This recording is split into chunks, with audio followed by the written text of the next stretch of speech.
Oh, yeah, we're back. Football is back. We're back for another episode of the You Like That Feels Great Baby podcast. It's been over 180 days since the last NFL game, but my God, Joey, we're actually almost there. We're 2 days away. Thursday night, we got the opener between the Chiefs and the Lions. Football is officially back. We are ready to preview week one here. Obviously, we got to start before we get to week one with our season-long predictions. So for anybody who's been listening over the last 4 weeks as we previewed each of the divisions, we kind of made our picks for what we thought the records would be, but we never said who was going to win those playoff games. So first things first, we got to go over our playoff brackets, Joey. So I'm going to throw it to you, and you can go first. So give us, after you looked at all of those divisions over the last 4 weeks, what you think the playoff bracket will be. Let's start with the NFC. Well, let me see. Philly gets the bot. Yeah, Niners. I would have the Niners beating Minnesota first round.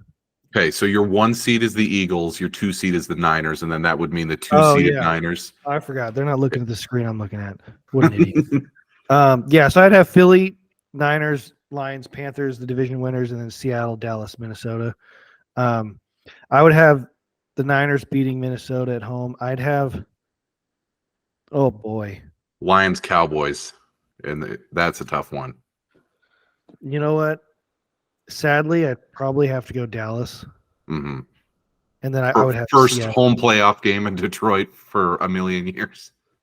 Yeah, I think Dallas's defense could stump Detroit, and I think Detroit would struggle to stop Dallas. I'm not big on Dak either. You know what?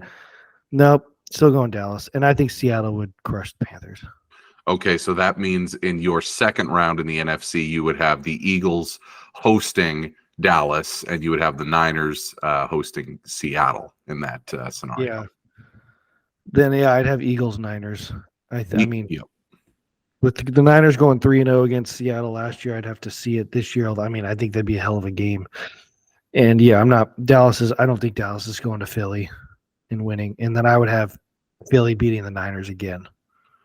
Okay, so that's Joey's NFC with the Eagles over the Niners in the NFC Championship. I kind of waffled back and forth on this one because I think based on regular season schedule that I like certain teams like the Seahawks, like the Lions. But once it comes down to it in the playoffs, I kind of like, the folks who've been there before. So my NFC is the 1 seed Seattle, 2 seed Eagles, 3 seed Lions, 4 seed Saints as the division champs, and then the Niners is the number 1 wild card, Vikings number 2, Cowboys number 3. So that would be the Seahawks getting the first round bye, and then the Eagles hosting the Cowboys, the same as your divisional round matchup. I go Eagles over Cowboys. Lions over Vikings. I like that in the first round. I think the Vikings going on the road in the playoffs has just not been a good proposition in the past decade. And then the Saints hosting the Niners, you got to go with the Niners there.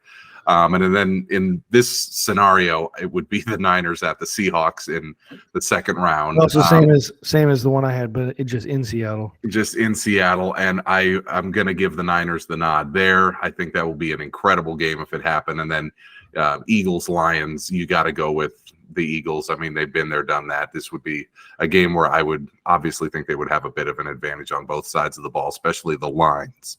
And then my NFC Championship game would be the same as yours, Niners at Eagles. I have the Eagles winning that game. I think that would be insane if the Niners got another shot at it with a quarterback playing the whole game and to see how that would go. But again, so you said before the pod, some folks are down on the Eagles. This podcast is not. Like, we both have them coming out of the NFC for the second straight season. Yeah, I felt the same as you, like with these predictions, like, oh yeah, I remember last week I said, oh, Niners Seahawks could be the NFC Championship. You have all these teams, and then you get down to like, oh, the actual games we kind of based on our records that how you're like, are they really going to go there? Are they going to do that? And it's like, for as much parity as in the NFL, I think I probably, I don't want to spoil the AFC, but I probably have the same Final Four as last year. Yeah, it's really tough. I mean, You made a couple changes to the AFC that are significant in your The saddest bracket. part is versus like me. I regret some of my picks already. I was like, why? What headspace was I in when I did that? Yeah, Like, we got to stay consistent to like what we did. we're not changing it because like we wrote this in pen, but Mhm. like boy, my Jets stock is just sank. Their offensive line is just so bad, and I like mean, if and you then watch like Hard Knocks, The Panthers look horrible. yeah, the Panthers line, that was one of my notes from the preseason. Their offensive line just looks like it's in tatters. But hey, I made the picks, so All right, yeah, let's rattle off the AFC then. I'll go first and I'll throw it to you. So I yeah. got the Chiefs as a 1 seed, Bengals as the 2, Bills as the 3, Jags as the 4, but Jags with a losing record, if you remember. And then Ravens, Dolphins, and Browns as the 3 wild cards. So that would be Bengals hosting the Browns in week 1 of the postseason. I would go Bengals there, obviously. I think, Stefanski is kind of coaching for his job and has to get to the playoffs, but I don't really see that team going into Cincinnati and beating Burrow. The Bills hosting the Dolphins. That one could get interesting. If Tua's healthy and Rematch. McDaniel, yeah, I They mean, barely beat them last year with what's his face? Skylar Thompson. Yeah, Yeah, I mean, I think I'm leaning Dolphins there. I kind of wanted to pick them to win the division, but I feel like it's just one of those things where, as we saw last year, McDaniel in a one-game situation can just change a game so much. So I'll go Dolphins there just to be hey, Vic consistent. Fangio in Leslie Frazier out in that game. Technically, Yep. Miami probably got the edge at the coaching and yeah, Tua is healthy. Their offense is better. I mean, I know Josh Allen is I'd take him over Tua in a heartbeat, but yeah. That'd be a great one. And then I got Ravens over Jags in the first round. Again, I believe the Jags will win the division. I am not as high on Lawrence and Peterson and that whole crew there as everybody else. I have them going 8-9 and winning a weak division. So that would mean in the next round, the Dolphins would travel to Kansas City. And I think that's a step too far. It's like last year with Jacksonville. I think the class difference is just huge there. So KC will host the AFC Championship game for the 6th straight season. In my projection, then I have the Bengals beating the Ravens in a rematch of last year's wild card round matchup. This time, let's see if Lamar is there, if it's a closer game. I am picking the Bengals. I am also picking the Bengals to go to Kansas City again, as they did in 2021, and finish the job. And then, I mean, that leaves my Super Bowl prediction would be the Bengals against the Eagles, and we'll get to that in a minute. But Joey, your AFC bracket. Yeah, I have the Chiefs as the 1 seed again, followed by Bengals, Jets, Jags, Bills. I have Steelers and Chargers at the end. Mhm. So mine would go Bengals, Chargers. Yeah, Bengals would beat the Chargers. Jets and Steelers. Well, if I had to redo this, my Jets pick maybe not be there. I maybe just because I'm just a Niner fan and I've been thinking about Pittsburgh for like a couple of months, but I think Pittsburgh's going to be pretty good. Mm-hmm. So I would have the Steelers beating the Jets, and I'd have Buffalo beating Jacksonville. Okay.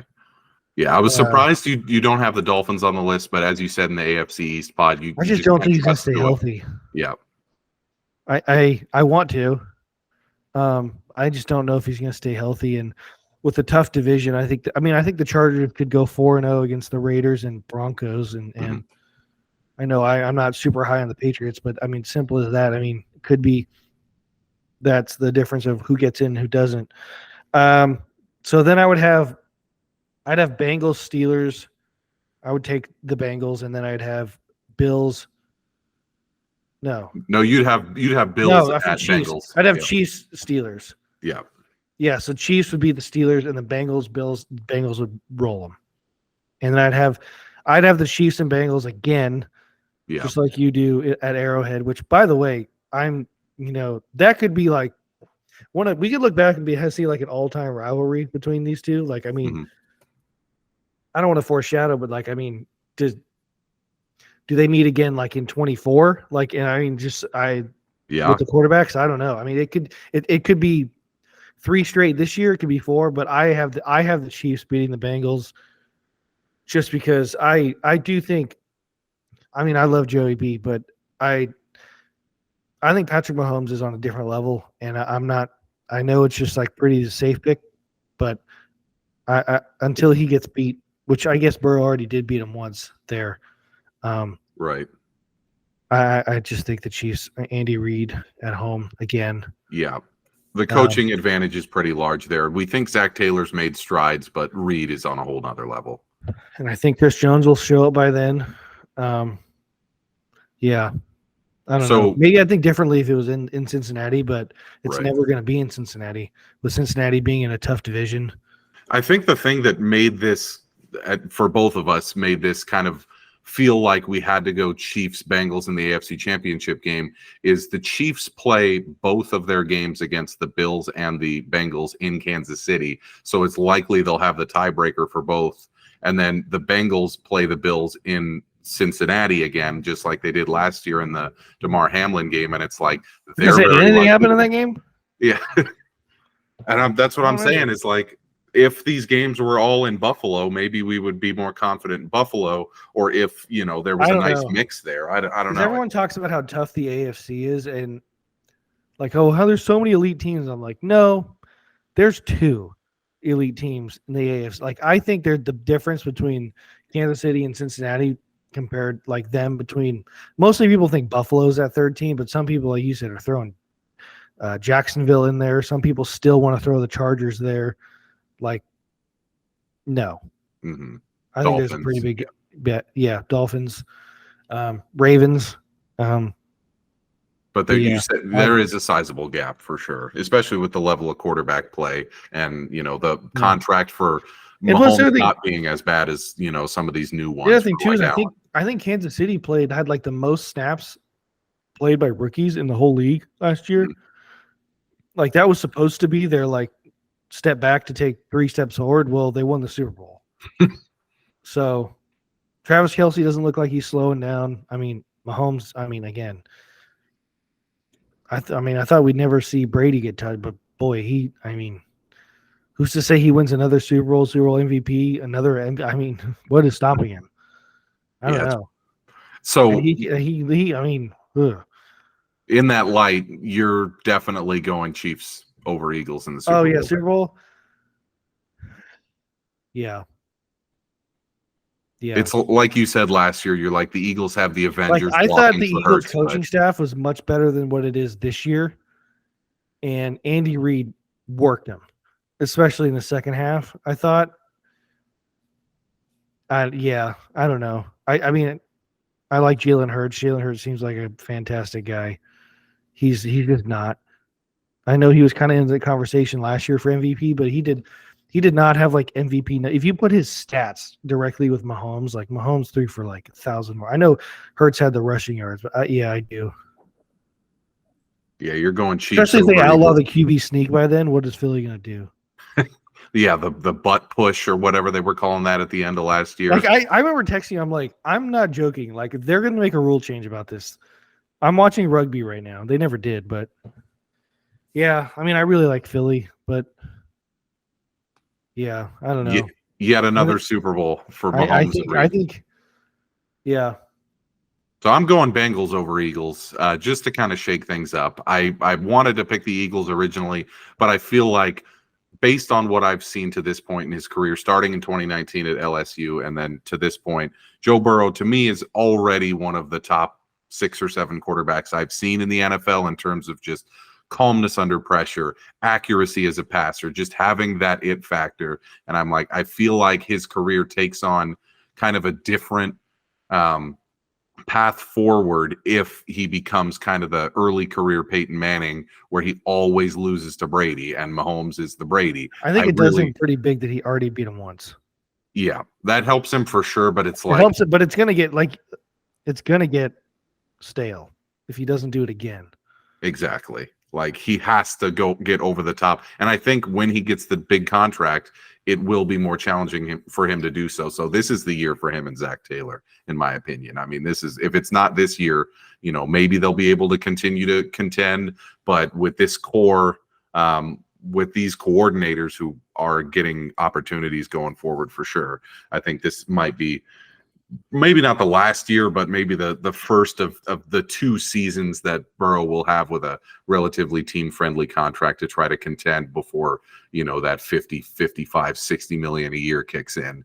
So I'm going Bengals over Eagles in the Super Bowl. I want to do awards picks too. I was looking at the odds for these recently, and I mean, there's some crazy players taking some money on MVP. Justin Fields taking a lot of money for MVP. I was absolutely stunned when I saw that. A lot of money on defensive player of the year candidates that That's are why on they keep teams building that are casinos, because people keep putting money on stupid shit like that. exactly. I saw who is Like, it? are you Burns? kidding me? Like, Yeah, wow. Fields. This is the thing. People look for You're right. You're quarterbacks right. on You're right. teams who might. It's value. It's Yeah. value, because his money can't be that high. And if he does do something, I mean, If that's they the thing win the division that and I he kind of put runs into for my awards, 1,200, like the yeah. ones I picked. Like, I feel like it's way more like this in the NBA, where shit gets like going down a hill, like a narrative, and like it's hard. You could sometimes, I feel like it's like stats get taken out the window. It's like the MVP in basketball for like I feel like there's 10 or 15 year stretch where LeBron could have won it every year, but people just get tired of voting for the same person. And that's like my biggest reason why maybe Mahomes doesn't win it. It's just people are going to get tired of voting for the same guy. Mm-hmm. Yeah, I don't know. That was interesting. Yeah, I mean, it obviously the top candidates, Hurts, Mahomes, of course, Burrow, Allen. It's going to be a quarterback. It's been since 2012 with Adrian Peterson that someone other than a quarterback has won the league MVP. So I'm going Josh Allen. As we've said all throughout the offseason, I believe in the Bills more than you do. I think this is kind of like a last hurrah season for McDermott. He knows that the bill is coming due for all of these playoff seasons, and I think they're going to go all out this year. I like Josh Allen for MVP. Who you going with for your season-long MVP bet? I'm going to go with Joe Burrow, my buddy, Joey B. Just because I think he's going to put up huge numbers. I think kind of what I was saying before is I do think there kind of is like, oh, when's he going to win his? Kind of like Josh Allen. When's he going to win his? Like, is they all like somehow get one before they, win one type thing with some of these. I think, yeah, I mean, kind of with his contract, I think it is kind of like a little bit of an early last hurrah with this group, like you were saying. And I think he has better protection than what he's had. He still has all the weapons on offense. I just think, and I think they're going to finish with a better record than some of his other candidates. Like you said, Josh Allen. I think Trevor Lawrence could be one, Justin Herbert, all those guys in the AFC. Mm-hmm. And if he stays on par somewhat with Mahomes, and if they can somehow pull out the 1 seed, yeah, I think he can do it. Yeah, it'd be crazy. I mean, it has been since what? I'd like to see 2017 that we haven't seen like Kansas City hosting the AFC Championship. So it would be cool to see a different team. I'd like to see somebody. I'd like to see somebody other than a quarterback win it. I mean, I don't know. It happened a lot more when we were kids. Like, remember LaDainian Tomlinson, I believe, won like 04. I was just thinking, like, what do you have to do as a receiver to like win 2,000 yards? Yeah, like a running back. Like I said running back. I literally laughed before I even finished that sentence. I'm like, what's a running back got to do? Run for 3,000? Like, I think a defensive player could win it before like a non-quarterback. Non-quarterback offensive player would need to have, like I would think if Justin Jefferson had 140 catches for 2,100 yards and 22 touchdowns, there's like, here you go. Here's the offensive player of the year. Yeah. There's just no scenario now with the way that the position is played that a quarterback isn't going to get it. It would be crazy if they did. It'd need to be a guy like, TJ Watt or something getting 28 sacks or some ridiculous thing. It's the only way it could happen. Yeah. Yeah. Defensive player of the year market. I'm going chalk. I went Micah Parsons. I think this is kind of the stars are aligning for him in Dallas to kind of be the heir apparent to DeMarcus Ware and all these guys in the past who's, Deion Sanders. America's team having the best defensive player in the NFL. I feel like that's a narrative that this like Dallas now has their superstar, their version of Lawrence Taylor, one of their best ever players. So I kind of felt like Parsons was a safe bet there. He's right at the top of the MVP or of the defensive player of the year market. Who do you have? I got Sauce Gardner, partially because I think he's got the sickest name in the NFL. But I mean, I think he's damn good. I think maybe with Rodgers, the Jets will be ahead more in some games, and the other team will have to throw the ball a little bit more. And I think kind of just the way it's been going. Maybe it's about. Well, I guess a few years ago, Stephon Gilmore, did he win it? Yeah, that was like 2017. Yeah. So I guess it hasn't been too long. But yeah, I think he's going to have a huge year, and New York media might keep him afloat in the voting. But yeah, I mean, it's hard to. I mean, also just kind of wanted. I saw your pick, so I just kind of want to be different. Other than Micah Parsons, because Micah Parsons probably has. I mean, clearly the best odds. Yeah, for sure. And then coach of the year. This one is always an interesting market. I always think, that your thought would be, oh, let me pick someone who's coaching a bad team that might somehow make it to the playoffs. But that's already baked into the odds. Like all the favorites are teams that weren't very good last year that are expected to be better this year. Was Sean Payton number one? Yes, Sean Payton had the number one odds just because they were 4-13 last year, 5-12, whatever they were. So basically, he's got to do is go 10-7, and he probably locks that down. But I'm going Dan Campbell. I know they went 9-8 last year. I have them going 11-6 and winning the division. I think if the Lions host a playoff game in 2023, he's a shoo-in for that award. So I went Campbell, saying, long-suffering Lions fans, the media narrative about him taking probably the worst situation in the entire NFL back to the playoffs in 3 seasons. I think that'd be pretty impressive. So I went Dan Campbell, and you're going with an old head. Kind of the same concept you're thinking, not like a terrible team, because I predicted them like you did to make the playoffs, like you did with your pick for Dan Campbell, which I wouldn't be mad. I think that'd be great if you wanted. But I'm going to go with Mike Tomlin because I think Pittsburgh. I think a lot of people are predicting them to miss the playoffs. Be a decent team but miss the playoffs. I think they do miss the playoffs and might win a game. And I mean, he's universally respected around the league. I think if he takes the Steelers, especially if Kenny Pickett develops, their defense, he's a defensive guy. If their defense is back to, one of the best in the league with TJ Watt being healthy, I think he could win it.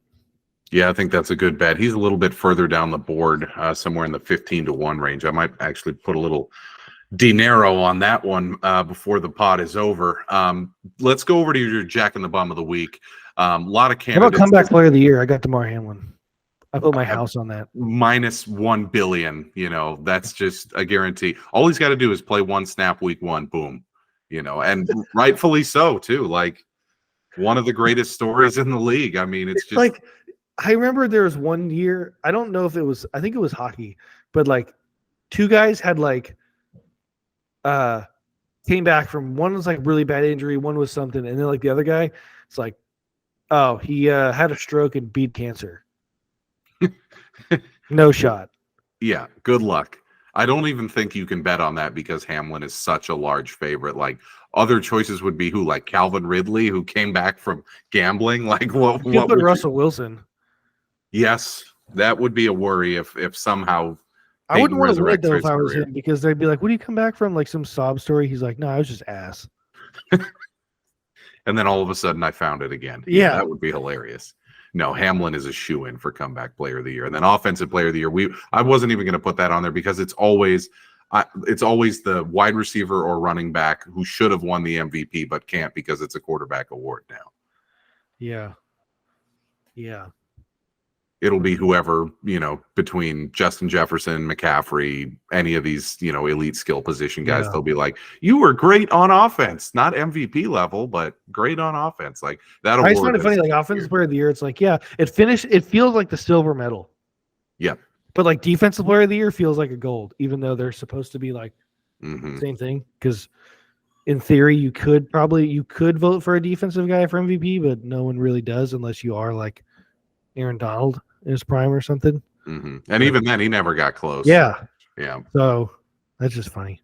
Anyways, let's go.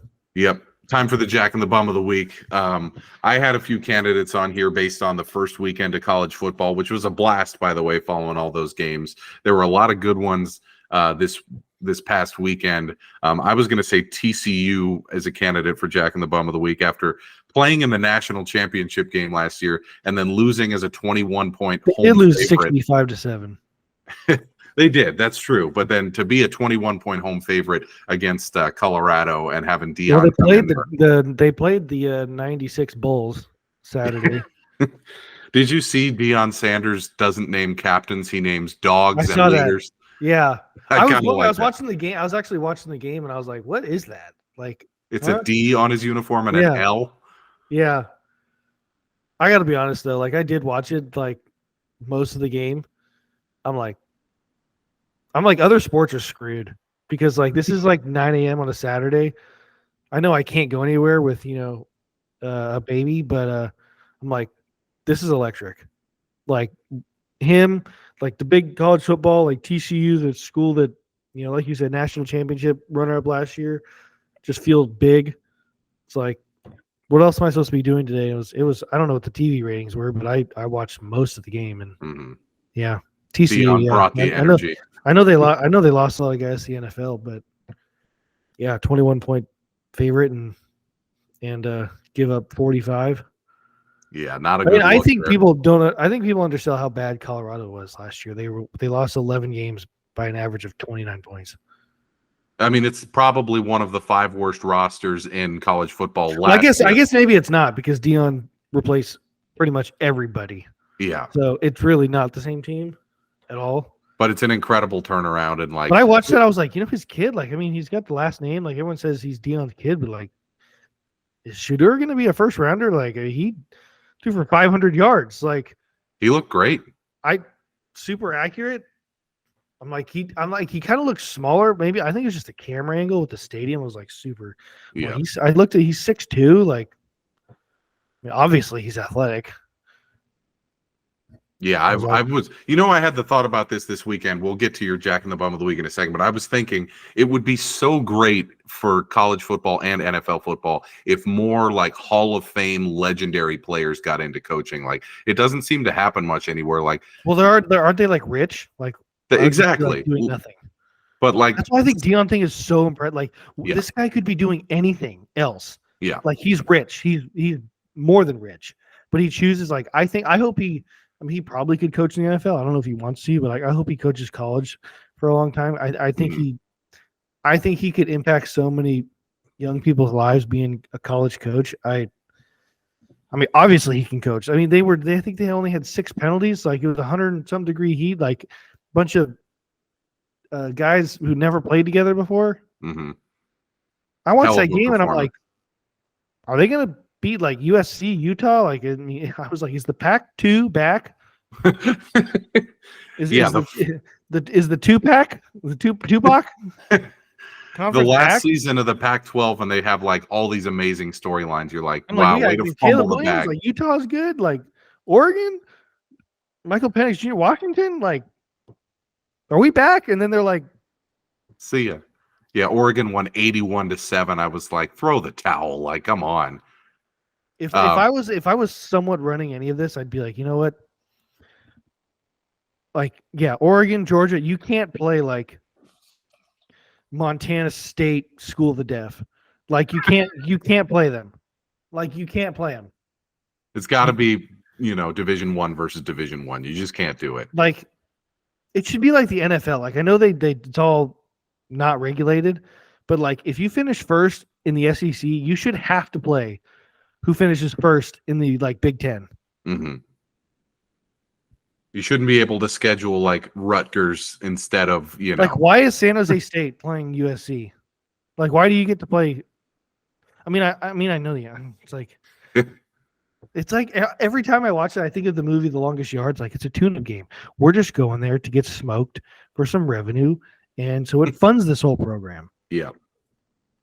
Yeah, those games are wild. Like I was looking at some of the scores. There was a 73-0 game. I think it was Oklahoma against Arkansas State, and the Arkansas State head coach was literally crying on the sidelines, and his players were like patting him on the back, like it's okay. I'm like, why are we doing this? What are we doing? I wanted to put LSU as a candidate on Jack and the Bum of the Week too, because they were got rolled. Yeah, they were a favorite heading in to Florida State to play that game, and they got absolutely rolled. Not a good performance there. And then the Rams, I feel like they are laying the groundwork right now for the full tank with this Cooper Kupp situation where all of a sudden his hamstring's hurting. He's going to a specialist. They're just laying the groundwork for him being out for the season and them going for that Caleb Williams pick. Hey, Sean McVay gets coach of the year if they win 4 games. That is a tire fire situation that's just, I mean, it's starting to look pretty obvious. I think Rams Arizona game could be a fun watch. You might see some Paul Cruz out there. Yeah, that's going to be who can make it look like they're trying to win but still lose, like one of those kind of games. Like last year. There's 2 of them. That's what's crazy. There's 2 of them being the division. Yeah, that's going to be sparsely attended at both games. If you're paying to go watch that football, God help you. And then one other, candidate for Jack and the Bum of the Week. So the Angels should basically always be here. I mean, they've been the most incompetent franchise in sports for about a decade now. Ohtani just suffered what looks like a torn UCL, which is going to lead to Tommy John, which means he's probably not going to pitch in the major leagues until 2025. It's costing him tens, if not hundreds of millions of dollars with that injury. They just overworked him too much. They gave up on the season like a week and a half ago and just outright released like 8 of their best players in like a fantasy football move, like just dump them. I don't care. I just got eliminated. And all these teams scooped up all their veteran players in like a move that like the MLB Players Association at the end of the year is going to be like, hey, not a big fan of you cutting, half your team on August 31st, but one of the worst organizations in sports reaching a new low yet again, about to lose. How that works? You just cut is it like football? Like they don't owe them anything? As long as the other team picks up the salary, they can have them. And their whole goal was to just shed as much payroll as possible because now they're eliminated. And you saw over this weekend, they came to Oakland and got swept by the shit ass A's. I mean, it is a. I saw that the A's don't even have the worst record in baseball anymore. Yeah, they're winning too much with the young core that got called up, and now Kansas City has the worst record in the league. And I'm like, hey guys, I did see when Ohtani got the UCL. I'm like, first off, I was like, wow, he just lost a lot of money. Mm-hmm. And then I thought like the Angels, like, oh, we're gonna make a playoff run. It's like you could have traded him for how much? I don't know if a physical, like a doctor would have seen like his elbow's gonna like fall off like in a couple of weeks. But yeah, I mean, they probably could have gotten dozens of picks if they wanted. They could have gotten probably the entire AAA roster of some team, and in the end they walk away with nothing. And I mean, man, what a disaster there for the Angels. But it's Jack and the Bum of the Week time. Week 1 is almost here. We're 3 days away. Time to give away this inglorious award. Yeah, thanks to our non-sponsor, Jack in the Box, for this Jack in the Bum of the Week pick. I'm gonna keep it close to home because I'm a little anxious, a little impatient right now because the Jack in the Bum of the Week award goes to none other than my San Francisco 49ers. I'd say front office. You don't live up here anymore. I don't know how much like Niners talk. I don't know, listen to the radio anymore, but just comments on like YouTube and all this stuff, like people are pretty antsy, a little testy out here. A lot of arrows being pointed at Kyle and John because, granted, I can't really disagree with how the whole Lance thing was handled. I mean, I think he had a decent amount of time to show them something. I'm not saying that he needed, or I'm not saying that he showed a lot, but yeah, people want to criticize them for that. I think they pivoted, when they found out Purdy was their guy. But this Bosa thing is turning into an absolute debacle because if he doesn't show up week 1, I'm assuming he doesn't show up until week 8 to accrue the year. How many games have you lost in that time to Mhm. potentially ruin a playoff spot. I mean, sure as heck, maybe the division, because I mean, I think Seattle's going to be right there. But just more of it, just like you had to have known his number because they tried to negotiate with him last year and it was kind of muddy. They said, oh, we don't negotiate till you're in the last year of your deal, like type thing. But like, no, I remember they tried to do it, and I think they were like, haha, that's your number. Like, you can play, bud. Like, we're like, we'll revisit this next year. And Bose is like, fine. Like, I'll bet on myself. And well, he hit the jackpot. He won Defensive Player of the Year. Like, I mean, what do the Niners think his number is? Like, Aaron Donald is much older than he is. I know Aaron Donald, Lifetime Achievement Award type thing, and he's, forced their hand with, maybe retiring, but like his number is 31-7. Like, I mean, Bosa, if I was him, starts at 32. Mhm. Like, the cap goes up, inflation, everything. Like, I mean, every new contract breaks your record. So, like, I mean, start at 32, and then if he wants 33, 34, I mean, I'm not going to say it's not nothing, but like, what's your alternative at this point? Like, if you really thought you were going to negotiate, like, then negotiate. They can't trade him because that would look. I mean, if they trade him, I will come on this podcast and rip somebody because not because they traded him. Like anyone in this league, other than maybe a couple quarterbacks, like I'm like, okay, what's the price? Like everyone has a price, except maybe for like Mahomes, Burrow. Like, good luck trying to find somebody who's going to replace that. Mhm. But like, you get a couple ones, maybe like a player or something for Nick Bosa, and save the money. Like, you could talk me into it. Like, I mean, I think football fans like to nerd out about that kind of stuff, but like the time was before the draft. Like, you Yes. could get picks this year. Like, you're paying all these guys to punt on this year. If you trade him, like, you're going nowhere if he's not here. Your starting edge rushers, if he's not here, are Cleveland Ferrell and Drake Jackson. Drake Jackson, you said go home last season because you're too like not in shape. And Cleveland Ferrell is arguably one of the bigger busts in the top 5 in the last few drafts. Couldn't even make the Raiders. So, like, Get the deal done. like John I read Lynch. today, Nick Bosa had 98 pressures last year, including the playoffs. On the roster, the next closest guy has 23. That's wanna your play 7 on entire 7 all pass year? rush. Yeah. You want to play 7 on, like, I don't care how good Fred Warner is. I don't care how good, like, no one's getting there. Like, I don't get it. Does it feel with the Bay Area media up there like this is becoming similar to the Lamar Jackson saga last year? Or is it to that point yet where there's like serious animosity between ownership and player? And do you think it gets resolved? I don't think there's any animosity between like the team and him. I really don't.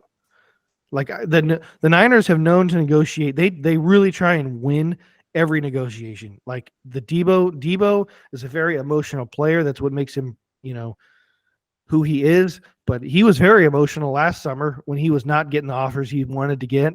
Like the Niners were tough on him.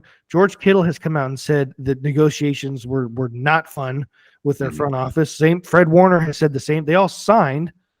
The only guy that you really never heard much was Trent Williams, but I think that was different because, like he kind of like him and Kyle are pretty tight back to their Washington days. I do think, and like he is a left tackle. Like, what are you gonna like find somebody else? Like, I mean, he plays one. It's not like, the other guys like tight end. Like I love George Kittle.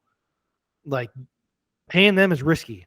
The middle linebacker, I love Fred Warner, but like I'd rather pay an edge rusher or a corner. Mm-hmm. This is an edge rusher. Like what? I don't. Yeah. What's the holdup? I know he's had a couple knee injuries, ACLs. One was I think in college, and then one was on the turf and with the Jets. But like, he's been healthy the last few years, and that turf game that we lost everybody. Solomon Thomas tore his knee the next play, so like it's not his body. I mean, I don't get it. I would have been on board with them trading him if. Again, this was done before the draft. But no, back to your thing about the media. It's not the media with like, oh, Harbaugh, it was Harbaugh and Lamar. This is like, because everyone knows this is Kyle's show out here. Like, he's the boss. Yeah. And Kyle's kind of taking some heat, right or wrong, for the Lance thing, like the whole move up, which I hate to criticize them because they took a swing, they missed. It happens. It was a horrible miss, but it happens. And they've won. Like, they've already paid their debt. So, like, there's no point getting mad about it. They have their picks next year. Like, he won. And that's all that matters. We don't give awards for drafting players. You get awards for winning. And they didn't win the Super Bowl, but they've come close under Kyle last few years. But he's getting a little antsy. I mean, Kyle himself is kind of an arrogant, cocky person. Yeah. But he's kind of getting questions about, like, you're an offensive guy. You apparently chose Lance. Like, why is it such a failure? Like, already. And then again, the very next week, arguably your best player. I mean, it's probably either him or Trent Williams. Like, is just not here. Like, you can't get, like, I don't know. Find a way to get a deal done is the moral of the story here. If you're the Niners, I mean, obviously Bosa has the leverage and wants a ton of money, but you're saying at all costs you got to get this done now. I mean, unless he's asking for $45 million a year, like, again, it's coming off like they just wing it. Like, oh, the draft, they kind of knew. Like, I think you can't tell me they didn't know how hard this was going to be, because they asked Kyle a couple, like, I think last week, like, did you kind of expect this? And he was like, he said, yeah. Like, he was like, he never thought Nick was going to be there first couple of weeks. He probably said by now, yeah, but he knew it was going to be tough. And I'm just like, if you did, and like, I don't know what the number is, but if you have a number and he's not getting, like, all of this should have been done before the draft. I mean, I know it was, because every team does. I mean, as soon as the year's over, what else do you have to do? Like, I mean, especially him. Like, he should have been priority number one. Yeah. You don't have any first round picks. Who are you scouting? Like, what are you doing? Like, I agree. If they had any intention of possibly not paying him, all these guys, like, yeah, to win now, that goes to shit if you let this guy. if they thought it was a possibility, meaning John Lynch and the front office, if they thought it was a possibility that Bosa would not sign and would not play either the first 8 weeks of the season or the whole season, they absolutely should have traded him before the draft. I completely agree. Like, maybe they just think, well, worst comes to worst, he shows up week 8 to accrue the year, and then he plays. Yeah. And they somehow tread water enough until then. That's awfully damn risky. Yeah. To put it mildly. And then what are they going to do? They say they're going to tag him, all this stuff. Like, okay, but then, like, players talk, players know. Then you're just pissing off, like, one of the best players on your team. Yeah. The next guy, like, next year's Brandon Ayuk. Brandon Ayuk's going to be like, I'm not dealing with this shit. Like, well, that's the other thing. People are arguing, like, oh, like, don't pay him. Like, you can't forego, the next few years of your cap. I'm like, you can find another Brandon Ayuk. I think he's pretty good, but you could find one. There's a lot of good receivers in college football. You're not finding another Nick Bosa, because if there are any, they're getting taken first or second or third. Like, and you're not picking first, second, or third anytime. If we are, somebody fucked up. Like, like, I'm just, yeah, I don't get it. I mean, literally, I look at my phone. I'm like, is that it? ESPN? Somebody, like, did you do it? Still 8:04 Monday. We play Sunday. Yeah, you're 6 days away from going to Pittsburgh, and you're like, "Hey guys, it's time." Like, and I know he's in great shape, and they say it all the time, like, "Oh, he could show up like Saturday." I'm like, I didn't think you'd actually do that. Like, so that's your Jack in the Bum of the week. The Niners for this whole Bosa debacle. Big picture, like, if he does miss this game, and they lose, because I mean, I'm already, if he does play, it's a tough ass game. I mean, I think the media next week for Kyle will maybe be the worst it's ever been. And it's been bad here a couple times. Like, I remember 2021 season when I remember we got just demolished at home by Arizona with Colt McCoy, and they had no Hopkins and no Kyler, and rolled us at home. And I think we went to 3-4 or like 2-4. I mean, little did we know we'd make it to the NFC Championship game that year. But at the time, I'm like, is this guy going to get fired? Like people want Kyle fired, some of them, and I'm Mhm. like, okay, I'm not like a Kyle unapologetically pro Kyle, but Right. like I'm pretty anti Chip Kelly and like Jim Tom Sula. So who are you gonna replace him with? Like, you remember those Mike years? Those were Singletary, fun. Yeah. Dennis Like Erickson. Yeah. like okay, fine. You want to replace him? Who are you gonna hire? Who? There's about one guy in America right now I'd replace him for right now. Uh, but I don't think he's coming. He's in Colorado. Uh, Yeah, but it's pretty amazing, man. They got to get that situation buttoned up. So that's your Jack in the Bum of the week, the Niners for this whole Bosa last thing, debacle. they said there's rumored that they're 4 million apart. Most people think it's 32 and 36 million a year. Mhm. I'm like 4 million. Everyone's like, oh, that's. I'm like, that's a lot. Mhm. Over $20 million, probably guaranteed. Oh, yeah. Meet in the middle, 34. Get it done. John Lynch, you heard it here. Get that shit done. Sometimes you just gotta. I'm not gonna say it. I don't know who's listening. I just sometimes you just like you know when you go to some places and you're just like, I'm gonna get reamed today. Like you go to like a sports game and you like, here's how much the ticket costs, here's how much the food costs, or like whatever. You're like, yeah, I'm or like right now, you just go to the grocery store, like you go to the gas pump, you're like, I'm gonna get boned today. Like John Lynch, go to Nick Bosa and be like, yeah, I'm gonna get boned. Like you have like he's one of the couple players in the league. I mean, literally could be five who have all the leverage, who are non-quarterback. Mhm. And Justin Jefferson is one of them. So I'm interested in like your guy. Like again, if you don't start with the highest paid non-quarterback for him, he's gonna be like, huh, what are we doing? I mean, like, and I thought maybe does it like piss off his teammates, Bosa, but like I don't know if I mentioned this last week, but Fred Warner got a sack in the last preseason game and did his like and like did the whole like money thing. Mhm. And I'm like, okay, well, that usually means pay. Like, okay, his teammates support him, Yeah, which is nice.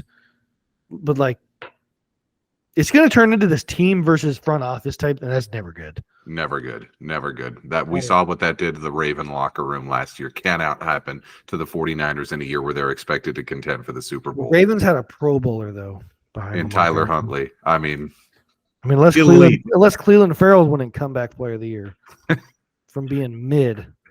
Come back from mid. All right, that's your Jack in the Bum of the week. Let's go over to my You Like That. Let's do our first 5 spot of picks for the year. I've been doing 2 per pod to this point for the first 4 pods of this season of the show. And we've been doing season win totals. I'm going week 1. I've been waiting for games to actually bet on. By the way, if anybody who was listening last week took Coastal Carolina plus 17 at UCLA, that was a winner. So not an official pick, but we did cash on that one if anybody took that one. Let's start with our week 1 picks. I would say there's a few marquee games. Obviously, Buffalo at New York on Monday Night Football, probably the game of the week. That's one that we're all looking forward to. I can't wait to watch that one. I think the Miami Los Angeles Charger game is going to be that could be a super high scoring game. Lots of great games in week 1. I want to see how the Vikings look against the Bucks. If we lose that one, man, this could be a rough season. Baker But Mayfield comeback player of the year. please God, no. I'm hoping that these picks get started off on a nice run like we did last year. We went 30, 20, and 5 last year on our picks. I'm going to walk through these with you. I tend to early in the season like the well-oiled machine teams rather than the new teams with new coaching staffs or new quarterbacks. So in that vein, I'm going Tennessee plus 3.5 week 1 at New Orleans. I like Tennessee there because obviously Vrabel's teams are always well coached and buttoned up. It appears the Titans are pretty darn healthy for this game. This is Derek Carr's first game in New Orleans. I think there could be some hiccups for New Orleans early on. I like Tennessee getting 3.5 points. They could lose by a field goal, still win the bet. Vrabel's an experienced coach. I like that one.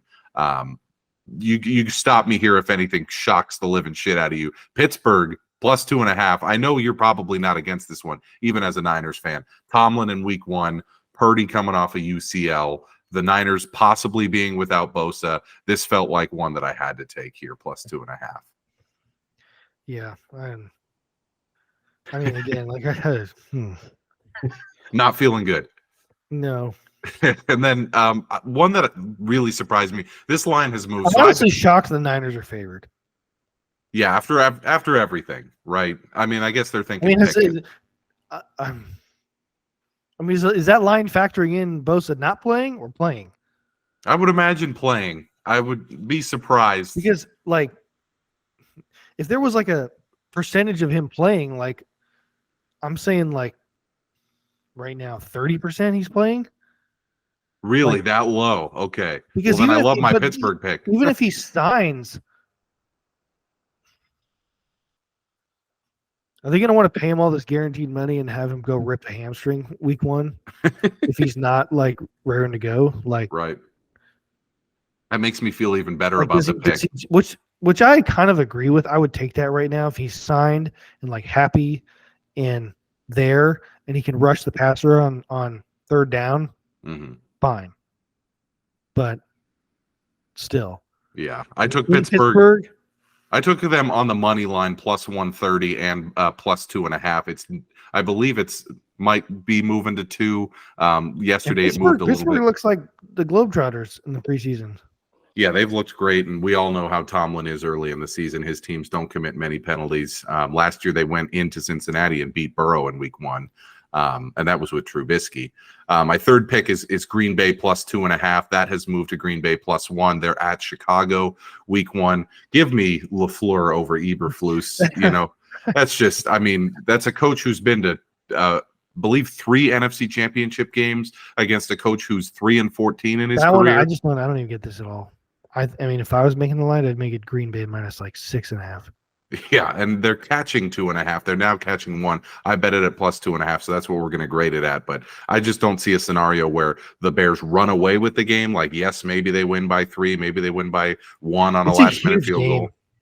Like, that's what's so great about the end. It's Week 1, but like divisional game, like Chicago cannot, especially with Fields, they can't lose at home. Like they can't lay an egg in that game. Yeah, no way. Like Jordan Love, like you're like, oh, Rodgers is, Mr. I own you. Remember? In Chicago, I own you. Like, I still own you. Well, he's gone. Are you gonna get owned by the next guy? Like, that would be a disaster. If this was supposed to be your time. Yeah, right. The Bears know. Everyone likes to crap on Kirk Cousins. I don't get it, but like, okay, people are like, oh yeah, Kirk Cousins. The talk. Jordan Love, new guy, and then everyone shits on Jared Goff for some reason. Like Chicago think like, oh, we're gonna have the best quarterback in the division. No, you have the worst. Yeah, and they got to prove Week 1 that he's the guy. I mean, if they say they lose, 34-10 or something Week 1, that situation can literally devolve into like head coach getting fired, Fields getting traded. For Justin Fields because they were supposed to pick 1 last year. I assume Carolina gave him quite a bit to move up. So if they're bad and they have Carolina's pick, who they could be bad. I mean, I know I didn't pick that, but I mean, a lot of quarterbacks coming out next year. If I'm Chicago, I don't know if they're going to be bad enough to get like Caleb Williams, but Drake May. Speaking of Carolina, I had thought about having Atlanta, who's hosting Carolina, as one of my picks. I'm just a little bit worried about Desmond Ridder. I think rookie quarterback Week 1 for Carolina on the road, bad offensive line, that could spell doom there. But I didn't make that as one of my picks. Games no one's going to watch. Yeah, nobody cares. I'm I'm picking Philly, New England under 45. When I look at this game, my first thought is this is one of those games that Belichick loves, where his team is the underdog. He's at home. He is going to do everything he can to make this like a 13-10 slugfest. He has no intention of letting the Eagles open this game up. I think he'll sell out completely. But I also think it's like Brady's like retirement, like put his number up in the. Yes, it is. Yep.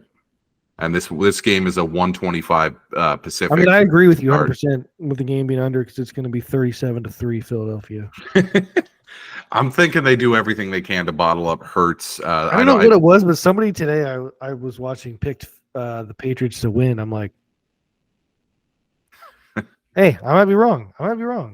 Yeah, we'll have to see. I mean, the Patriots defense is definitely going to be really good this year. That's why I'm going with under 45. Their offense also is not going to be very good. So that felt like a safe pick for me, given Belichick's track record against good quarterbacks. And then the Giants are catching 3.5 at home on Sunday Night Football against Mike McCarthy's Dallas Cowboys. I think if Mike McCarthy is favored by more than 3 points on the road against a good coach like Brian Daboll, that is a massive red flag. So I bet New York plus 3.5 there. That's probably one of my favorite picks this week. Big game for Mike McCarthy. Yeah, big game for Dak, big game for Mike McCarthy, big game for the new offensive coordinator, Everyone Brian thinks, Schottenheimer. yeah, everyone thinks the Giants might be the team this year that turns into a pumpkin, from last year. Like, maybe. I don't think they're going to be great, but Daboll's a good coach, and he'll be buttoned up. Yeah, I like. And Dallas is like, here we go, like week 1 in New York. Oh man, Good luck. We're All right, back. there it is. Football's back. Football's back, baby. This is the You Like That picks for week 1 of the 2023 NFL season. We got Tennessee plus 3.5, Pittsburgh plus 2.5, Green Bay plus 2.5, the Philly New England under 45, and then the Giants plus 3.5 on Sunday Night Football. Joey, it's time for your Feels Great Baby, your wildest take you feel best about this week. We were talking about this outside the pod earlier in the week, given the whole situation with the way franchise tags and contracts are working out in the last couple seasons. You have a thought that might actually bring some kind of a solution to this problem. Yeah, I was just thinking, if running backs want to get paid, they might have to learn some more skills. But my Feels Great Baby take is that I think we're going to start to see some hybrid positions, a la Deebo Samuel, Cordell Patterson, Percy Harvin back in the day. And then on defense, maybe some linebacker safety-ish combos, maybe nickel. Mm-hmm. I don't know about Micah Parsons, like edge rusher linebacker. Like he seems like a little bit of an outlier, just elite athlete. But just in general, positionless football. Bill Belichick kind of does it in New England with some of the formations, a lot of tight end, running back, fullback. The way he runs defense. I know Kyle Shanahan loves it. He loves to put Kyle Juszczyk out at wide receiver, like not even the slot, like the Z receiver. Like what is he doing? Was he running a post? Like, and I think it is just a way for guys to get paid because I think Bijan Robinson's a perfect candidate. The new class. I easily think he could be a slot receiver in the league. And if it's a way to take less hits, it's a way to, extend your career. I mean, him, Kamara, McCaffrey, a lot of these guys who can play the slot on offense. And then, I think I was texting you, Fred Warner is a, middle linebacker, but I believe he was drafted from BYU and he played safety in like some nickel. So that's where he gets his, skills in space. I'm not saying there's going to be like a couple guys on every team like this, but I do think it's going to be more common. Right. You were talking about the Isaiah Simmons trade. You're like, what? Yeah, that's a perfect candidate. He was perfect. He might be a complete bust, but I'd like to see him how he does with the Giants because Arizona's a dumpster fire. But yeah, he was supposed to be. I remember when they took him, I'm like, holy shit! Here's a guy who can get after the quarterback. He could cover the tight end. Kittle in the division. He covered the tight end. He could, play safe. And this guy could do it all. And then he found out at the NFL level he did nothing well. But again, could be Arizona. But we'll see what the Giants do with him. But yeah, I think that's. You think that could be possibly a solution to this whole running back crisis that has been brought up in the past couple months? Yeah, I just think. Yeah, I mean, like think about it this way: Deebo Samuel is not a $25 million receiver. Mm-hmm. Like he got paid because he could also play running back. I don't think we're gonna see I think George Kittle could obviously, blocks really well. Do I think he could be a tight end / right tackle? No, I don't. I think that's a bit extreme. But yeah, I do think if running backs, want to, get paid, learn some pass routes. Yeah, that's definitely the move. Some of them, like I don't think like AJ Dillon might be a slot receiver. Another option too is like these guys who are like very good safeties in the league could probably like play more slot corner, play more corner because Jimmy Ward. yeah, the value of a safety, the value of a middle linebacker is nowhere near what the value of an edge rusher and a corner is in today's NFL. And I feel like that's another transition that's got to happen. I was thinking Jamal Adams for the Seahawks. I just thought it, yeah. Yeah, he has to move down. Like he could be an outside linebacker and have much more success than at safety because he can't cover at his advanced age, but he can still, hit like a ton of bricks. And you would think, a lot of candidates around the league for, hey, I'm playing a position that now doesn't have a lot of value, but if I can learn this new skill, play this new position, I can get a second big contract on the books. I think this is an extreme, but we're talking about, Colorado. Travis Hunter could be an elite corner and an elite wide receiver. That was electric to watch. He played like 122 snaps or something. Insane. I think it was more than that. No, maybe it was 100. I don't know. But like his interception. Elite. Like I remember watching the broadcast, like it was on Fox, so it was Joel Klatt. He's like, the quarterback takes his drop. He's not late. The ball is on time and accurate. Like sometimes guys like he was parallel to the ground. Mm-hmm.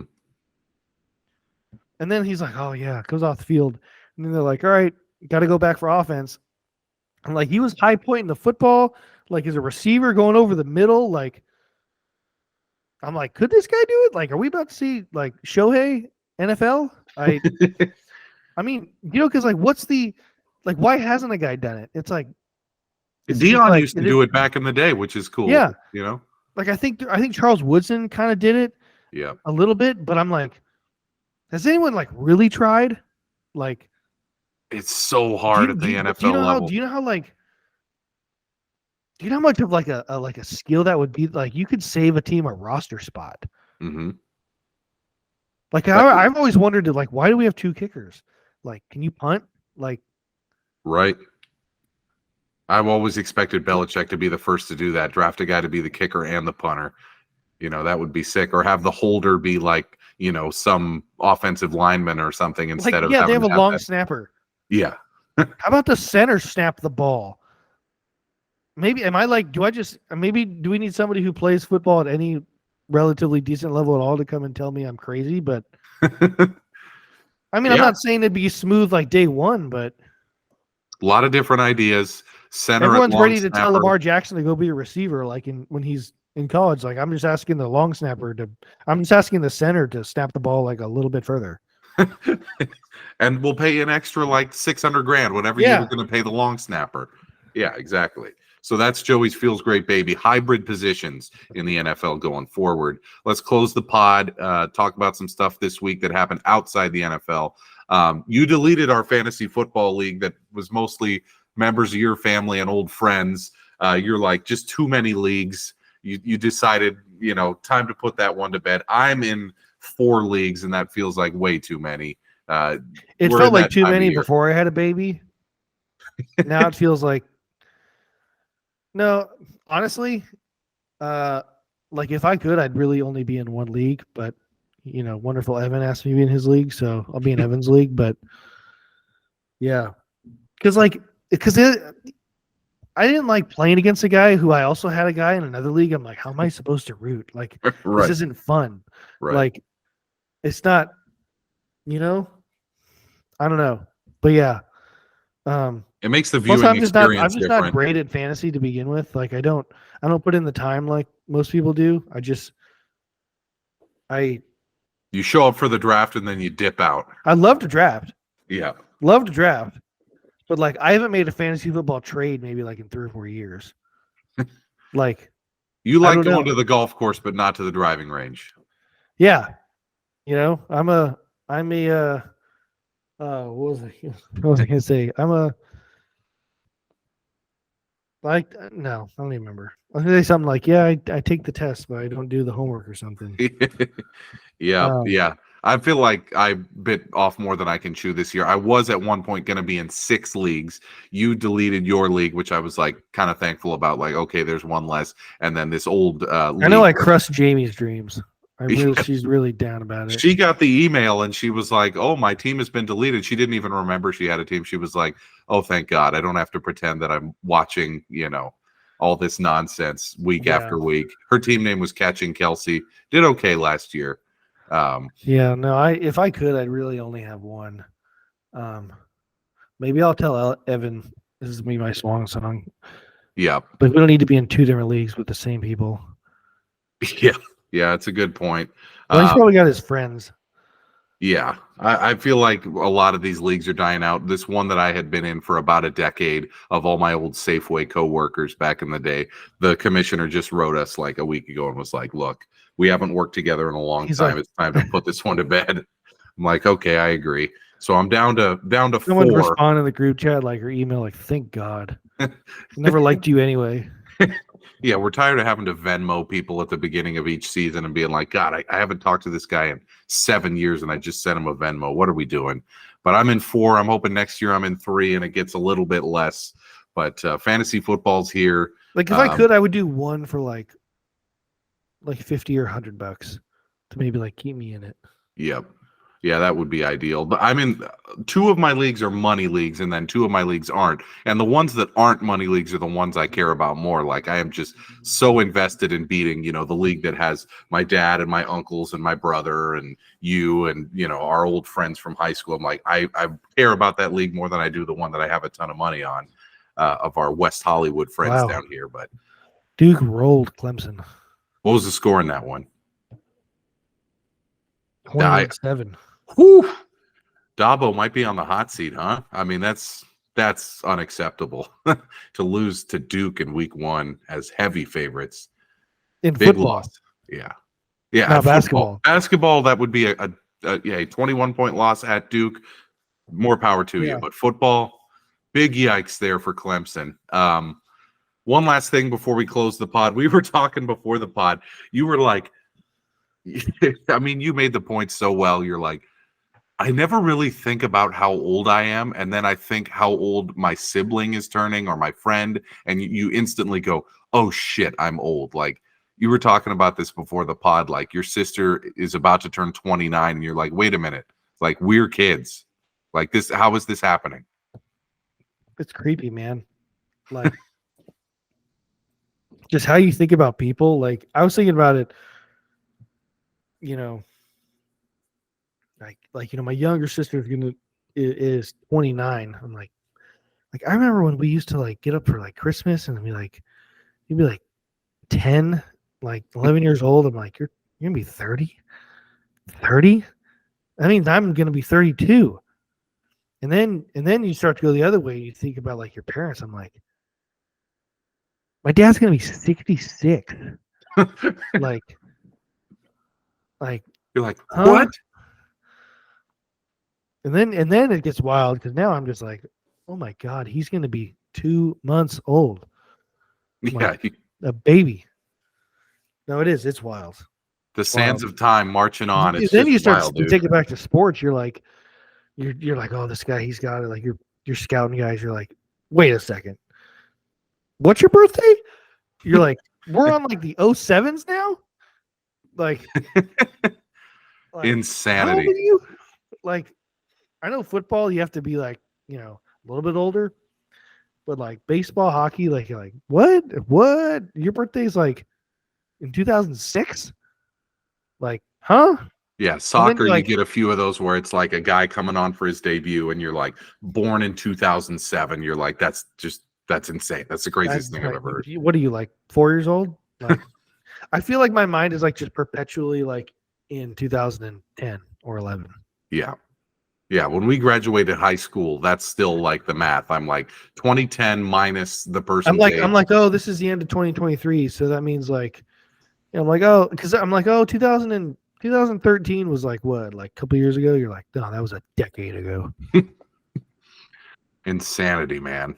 I think about that all the time too. I'm like, this player who I'm like, oh, he's been in the league, 3 or 4 years. And then you look and you're like, oh my God, he's like Like Kyle Rudolph retired today. Like I remember when we drafted him, I wasn't even in high school. I was in college when we drafted him, and he retired, and he's old. He's like retired as a Viking today. I'm like, yeah, remember we drafted him the year after we said goodbye to Brett Favre. I'm like, that's how long it's been. He was drafted, played 12 years in the NFL, and retired all since like 2010. And I'm like, that can't be right. But it is. Like, we're getting old, dude. This is part of the deal.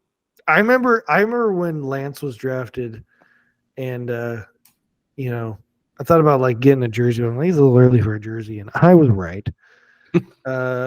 But I got I had like a draft like kind of photo thing I had, like plaque or something, and then I had it on my wall, and I'm like, every time I come in here, I'd be like, it's a little weird. I got a picture of this guy on my wall. He's like 19 years old. I'm 30, and I don't know. I was just like, Yeah, so I ended up he was taking it born in down. 2001. Yeah, I ended up taking it down before he got. Now that he got traded, I'm like, oh, good, because I'm like, I could really just put that like thing to bed. I'm like, why do I have this? Why? Dude,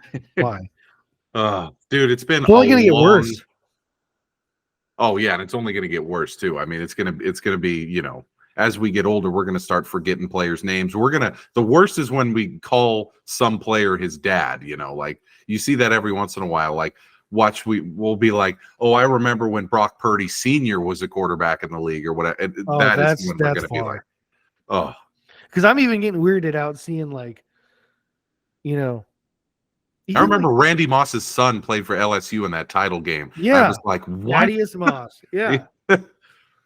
Yeah. I'm like, I rooted for your dad when he was like 21, and now you're in the like, what is going on here? Yeah. I mean, like LeBron's trying to play with his kid. I'm like, that's wild. Yeah. Although, who knows if he's making it. Yeah, we're like, oh, LeBron's still young. You're like, no, he's played more minutes in the NBA than anyone ever. You're like, oh yeah, we're getting pretty freaking old. And like Tiger with his kid. Yeah, who's hitting it further than him now? We're like, good Lord. Absolute insanity. Dude, we made it. 6 months of no football, and we made it. It's finally coming. We're 3 days away. If I had any balls right now, I would hymn like the Sunday Night Football Thursday night tune on NBC, but I'm not.